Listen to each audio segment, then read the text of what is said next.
Hello everyone, my name is Sarah King and I'm the Director of Confirmation here at St. Albert the Great.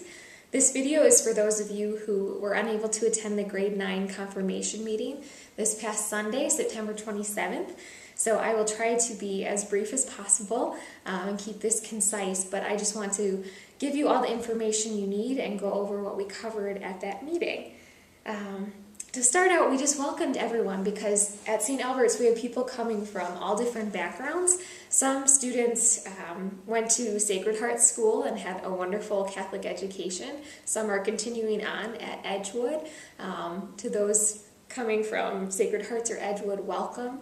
Some of you have been coming to St. Albert's for years and faith formation's just been part of your life and this is the next step. So we welcome you back. And some of you have been away for a little while, but really want your child to be confirmed, so you're coming back into this faith formation for the confirmation year. And to you, we welcome you back as well. The diocese does require that there be 2 years of confirmation prep for every student prior to receiving the sacrament. And that's just to really help make sure that they have a strong knowledge of their faith, that they've been practicing their faith and making it part of their life. So don't worry if you've been away. We are just so grateful that you're back and grateful that you're here. And we hope that these 2 years will be a really rich time of preparation for you to get to know your faith again and really dive into it. I have a video for parents that I'd love for you to watch as well. The curriculum we use is called Chosen, and it's a wonderful program. It's got amazing speakers from across the country. It's very DVD based, like a lot of videos from these speakers. So I encourage you to watch that. It can tell you more about the role that we hope that you'll play on your child's confirmation journey. We also have a parent guide and a sponsor guide. I'll talk a bit more about sponsors in a second, but that's a resource for you. We'll have it available in the narthex for you to pick up, and that's to help you play a more active role during these next 2 years and really get involved in your child's confirmation prep. Quick background, at St. Albert's we do regional confirmation. So the Madison Diocese, we have different parishes kind of partner up with each other. They're called cluster parishes. So we will be starting preparation in grade 9. We usually get confirmed sophomore year here. And then we'll join together in spring 2017 with our partner parishes from Sacred Hearts here in Sun Prairie, from St. Joseph's in East Bristol, and St. Olave's in DeForest. So that is kind of the way things work here. There's a lot of us. We're one of the biggest clusters, but it's just always a joyful celebration when we celebrate the sacrament together. So, moving on, basically everything I'm about to talk about, if you follow along on the confirmation prep guide, it's on the website under grade 9 important confirmation documents. It's Confirmation Preparation Guide 2015 to 2017. That'll go over pretty much everything I'm about to cover, but the basics are here. So, the first thing, first and foremost, we really encourage you to participate in Mass as often as possible. Everything starts and ends with the Eucharist, really. Confirmation is the third sacrament of initiation. The first is baptism. You're welcomed into the church. Then Eucharist, where we get to receive Christ, like the true presence of Christ. And then confirmation, we receive these graces from the Holy Spirit that take us even deeper into our faith. So the goal of confirmation prep is that you're practicing, that you're living out your baptismal call, and that you're receiving the Eucharist, that you're participating in the life of the community. So please come as much as you can. We know it's a crazy time, but trying to make that commitment to weekly Mass can make such a huge impact on your faith life. So parents, we have a family faith inventory. That's one of those documents that you can download. We really encourage you to take time as a family or just you and your child to assess where you're at in your faith journey and how you'd like to grow. It'll help you figure out those areas where you can really grow closer as a family and grow closer to Christ. So we hope you take some time to do that. To continue that participation in the Mass, we have different rituals that we offer during grade 9 and 10 confirmation prep. That's for two reasons. Like, one, we love to see you here and get you involved in the liturgy, but also we want the community to get to know you. So at these rituals, Father Terry offers a blessing, and the community gets to pray for you too and to see you. So the first one is October 24th. It's a Saturday. That's the entrance ritual to welcome you into this process. And then you'll have another one your sophomore year. We'll get those dates to you once they're decided. We don't have that calendar year set. But this year, the only other meeting you have is that entrance ritual and then your faith formation. That's the next piece, continuous religious education. There's so many different ways to do that. A lot of you are doing Flame here. Some of you are doing Flame Home Study. Some are at Edgewood.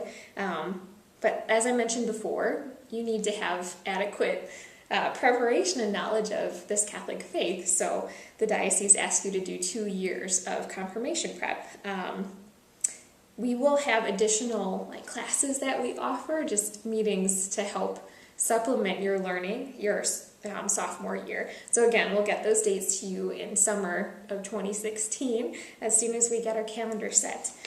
In addition to that, your sophomore year, we ask you to attend a confirmation retreat.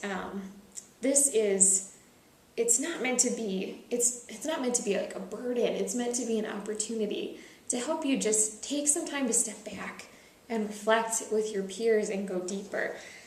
There's a few different options that meet that retreat requirement. We offer 2 here at St. Albert's, one in the fall 2016, one in spring 2017.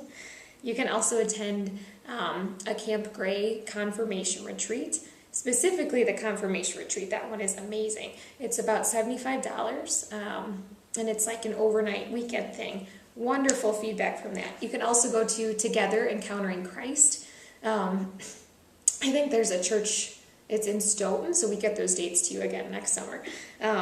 Or Forsati Fest is a diocesan Catholic youth conference and rally. That's another way you can fulfill that retreat requirement.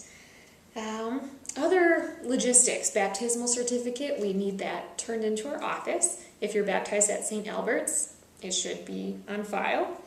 Confirmation name, you are welcome and encouraged to select the name of either someone who's important to you, maybe a grandparent who's passed away but was a faith role model to you, or a saint that you really look up to and admire. That confirmation name should have meaning for you in a spiritual way. You are welcome to keep your own name as well, or to keep your middle name, but yeah, we encourage you to take some time to think about that. And then if you'd like to choose a different name, we just ask you to write up a short paragraph at the time of your confirmation interview, saying who you picked and why. Now then, service opportunities. This is a huge part of what we do at St. Albert's. Just looking at Pope Francis, who just visited the U.S., he is just this extraordinary example of what we're called to do as Catholics, the life we're called to live as we try to follow Christ. And so this is the main reason why we have the service requirement, because as Catholics we're called to go out into the world, to go out and encounter people, to reach out and be the hands and feet of Christ. So starting this year, we are asking that our students commit to 2 ongoing service requirements, like different service projects, I should say. We've always asked this in the past, but we haven't ever really had a record of it. But this year what we're doing is we're asking people to fill out that other document on the website, the service recap and reflection. It's like a bright blue sheet. And this is just for you to write down the 2 things you're committing to. So it's accountability for yourself. You'll record the dates that you're going, and just to help us see, so we can follow up with you about it and have a sense of what where you're at in the community and how we can better support you in it. There are so many different ways to serve, and on this confirmation prep guide there's a whole sheet listing them. And it's not just things out in the community. There's things here at St. Albert's that you can be participating in. So yeah, we can talk more about that, but amazing things in the community. Sunshine Supper, every Monday night you can drop in as a volunteer. Mobile food pantry, that goes March through October. It's the last Tuesday of the month, 4 to 6:30 p.m. great way to serve. Was just there yesterday. Luke House, fourth Tuesday of the month. That's something our parish always does, serving a meal there. There's tutoring, like things through your school, things through sports that you're already doing. Like those things can all count as service. Here at St. Albert's, liturgical ministry absolutely counts. So, like if you want to learn how to be an altar server or a hospitality minister, we're hosting a workshop just for youth to train you in liturgical ministry. That'll be November 14th. It's a Saturday, and so I'll get you more information about that. But we'd love for you to be involved in the Mass itself. So that's an awesome way. High schoolers, we have a lot of high school leaders who help with middle school events and a lot of just ongoing service things that come up through youth ministry. So I email you a lot, I'm sure you've noticed. So I'll be emailing dates and things as they come up. Questions about that, just let me know. Yeah, and I'm working right now on ways to better communicate with you and specifically with the youth about these opportunities. So stay tuned for that. Oh, I need water. Almost done. Sponsors. We ask every confirmation candidate to select a sponsor. This person should not be a parent. That's a requirement that the diocese have, and that's really just because the more people that you have invested in you, the more different perspectives you have in this confirmation journey, the better off you are. So there's a guide in that confirmation prep book for who you can select, but it should be a confirmed Catholic who's in good standing with the church, someone you look up to as a role model of faith, who's a trusted person in your life. It could be a sibling, it could be an aunt or uncle, a family friend, someone that you look up to and know is going to walk with you on your faith journey, well beyond your confirmation. A lot of people have questions about, like, okay, I want to choose my sister, but she's at college and I'm not going to see her too much. That's okay, because we have these amazing technologies that let us talk to people on the phone or text constantly or Skype with them or FaceTime or whatever. If you can stay in touch with them during the next 2 years, you can absolutely pick them to be your sponsor. Even if they can't make some of these meetings or if they're not around, like that's okay. The important thing is that that person will be with you well beyond the confirmation day itself. So parents, when we ask for a parent or sponsor to attend a meeting, parents are welcome to step in. But yeah, just keep that in mind when you're making this selection. The last thing is just hopefully, we want this process to be helping you develop good habits of just living the Christian life and learning how to follow Christ, to really get to know who Jesus is and get to know our community. So that's our hope and our prayer for you. We hope that this will draw parents, draw you closer to your children, children draw you closer to your parent and sponsor, to your peers, to God. That's what we pray for. Yeah, I've just talked a lot, but I think that about sums it up. If you have more questions, please let me know, but all the forms should be on the website. We'll look to get your candidate information form back as soon as possible, as well as your baptismal certificate. I think that's it for now, and we hope to see you October 24th, that Saturday at 4 p.m. Mass for our confirmation entrance ritual. So thank you so much. God bless. I'm praying for all of you, and hope you have a wonderful day. Thanks.